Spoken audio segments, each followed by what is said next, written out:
Shalom, selamat pagi Bapak Ibu yang kekasih. Selamat menyambut hari baru, hari karunia Tuhan pada pagi hari ini. Hari Senin, tanggal 9 Mei 2022. Mari sebelum kita membaca dan merenungkan firman Tuhan yang terambil dari Wahyu pasal 15 ayat 1-4, kita minta pertolongan kepada Tuhan, kita berdoa. Syukur senantiasa kami angkat kepadamu ya Tuhan. Terima kasih atas penyertaan Tuhan sepanjang malam telah kami lalui bersama-sama. Kami boleh beristirahat dengan baik, itu semua karena campur tangan dan pertolongan Tuhan. Mengawali hari kami hari ini, kami mau membaca dan merenungkan firman Tuhan yang akan menjadi landasan kehidupan kami setiap hari sebagai orang-orang yang percaya. Roh Kudus kiranya menguasai hati dan pikiran kami, sehingga kami dapat mendengar dan melakukan firman Tuhan yang akan kami dengarkan pada saat ini. Di dalam Kristus Yesus kami berdoa kepada Bapa di sorga. Amin. Firman Tuhan dari Wahyu pasal 15 ayat 1 hingga ayatnya yang keempat. Dan aku melihat suatu tanda lain di langit, besar dan ajaib, 7 malaikat dengan 7 malapetaka terakhir. Karena dengan itu berakhirlah murka Allah. Dan aku melihat sesuatu bagaikan lautan kaca bercampur api. Dan di tepi lautan kaca itu berdiri orang-orang yang telah mengalahkan binatang itu dan patungnya dan bilangan namanya. Pada mereka ada kecapi Allah, dan mereka menyanyikan nyanyian Musa, hamba Allah, dan nyanyian anak domba bunyinya. Besar dan ajaib segala pekerjaanmu, ya Tuhan Allah yang Maha Kuasa. Adil dan besar segala jalanmu, ya Raja segala bangsa. Siapakah yang tidak takut ya Tuhan, dan yang tidak memuliakan namamu? Sebab Engkau saja yang kudus. Karena semua bangsa akan datang dan sujud menyembah Engkau. Sebab telah nyata kebenaran segala penghakimanmu. Amin, firman Tuhan. Dari keseluruhan bacaan kita dari Wahyu pasal 15 ayat 1-4 ini diberi satu tema, yaitu menang dalam perjalanan. Kita melihat bahwa dalam bacaan kita ini itu adalah sebuah penglihatan Yohanes yang memperlihatkan di mana puncak murka Allah yang dilukiskan melalui ketujuh cawan yang berisi malapetaka yang mendatangkan kematian dan kehancuran dunia dan segala isinya. Ketujuh cawan memperlihatkan isi dan tujuan penghakiman Allah. Dan cawan ini melambangkan kegenapan murka Allah, serta memperlihatkan bahwa kesempatan bertobat itu sudah tertutup. Selain cawan, dalam bacaan kita terlihat juga lautan kaca bercampur api dan umat Allah. Di lautan api tersebut digambarkan seperti laut Teberau di mana Allah membebaskan bangsa Israel dari kejahatan orang-orang Mesir. Di tengah pertarungan umat Allah dan antikristus, kita melihat bagaimana umat Allah mampu mempertahankan imannya walaupun ditindas dan kehilangan nyawanya. Memang bahwa di mata manusia, di mata dunia, kematian umat Allah itu merupakan sesuatu kekalahan. Namun di mata Allah, kematian umat Allah itu adalah kemenangan. Sama halnya kematian Kristus itu merupakan lambang kehinaan bagi dunia.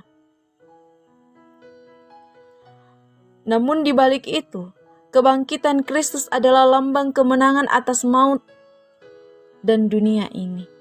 Dalam bacaan kita, Yohanes memperlihatkan bahwa kekalahan dan kebinasaan si jahat hanya menunggu waktu saja.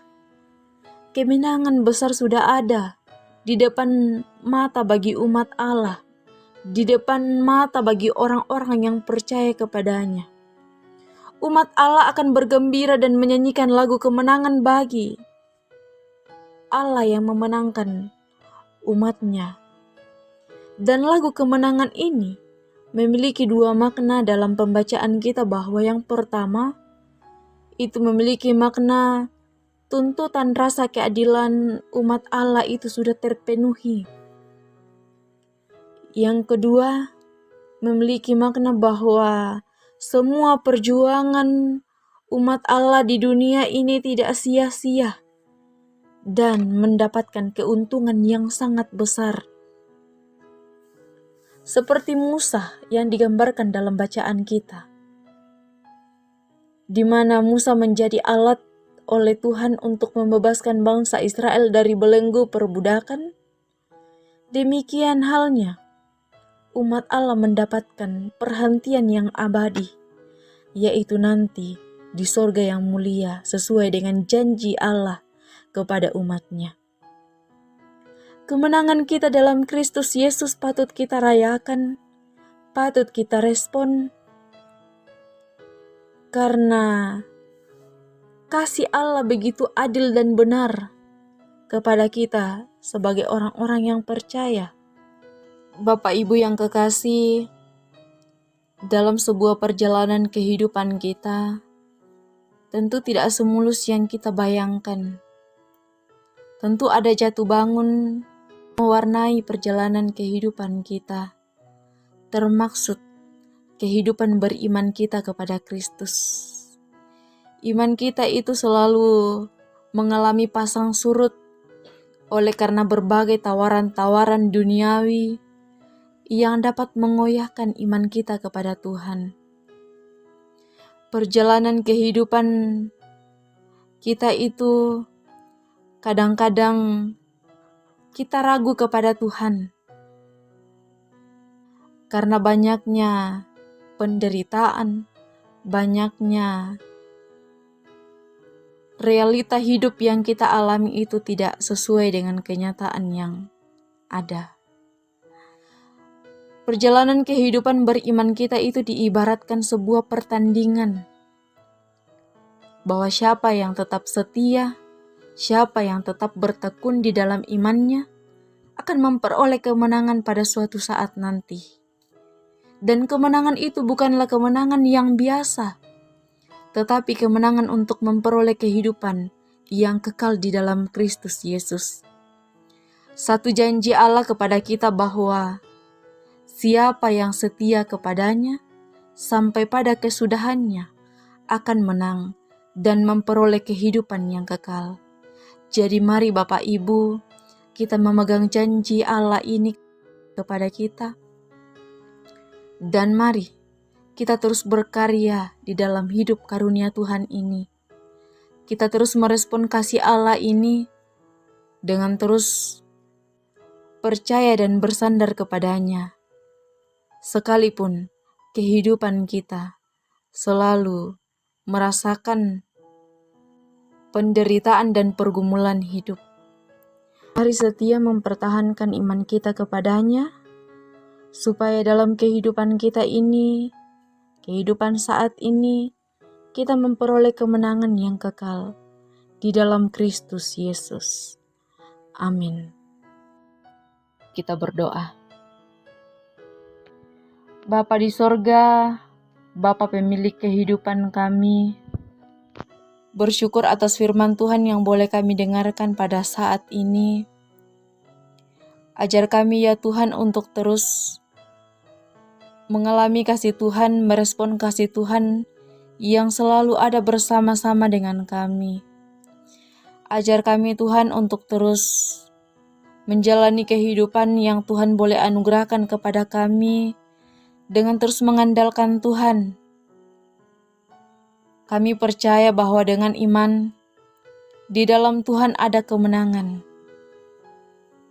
Oleh karena itu Tuhan kuatkan kami untuk terus semangat dalam menjalani hidup ini dan terus mengandalkan Tuhan, dan kami senantiasa bersyukur atas pertolongan dan kasih Tuhan yang ada bersama-sama dengan kami.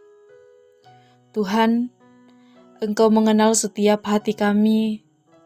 Tolong kami Tuhan dalam mengerjakan tugas dan tanggung jawab kami hari ini, sehingga kami dapat mengerjakan tugas dan tanggung jawab kami dengan penuh syukur sukacita di dalam Kristus, dan kami terus tetap mengandalkan Tuhan dan takut akan Tuhan yang terutama dalam kehidupan kami. Kami berdoa buat umat Tuhan yang dalam pergumulan hidup. Tuhan kiranya menghiburkan mereka, menguatkan iman percaya mereka dalam menjalani kehidupan mereka setiap hari. Kami berdoa buat bangsa dan negara kami. Tuhan kiranya memberkati bangsa dan negara kami ini. Tuhan kiranya memberkati orang-orang yang memerintah kami. Biarlah mereka dapat memerintah kami dengan adil dan seturut dengan kehendak Tuhan. Kehidupan kami sepanjang hari ini, kami serahkan ke dalam tangan pengasihan-Mu. Tuhan kiranya melindungi dan memberkati kami.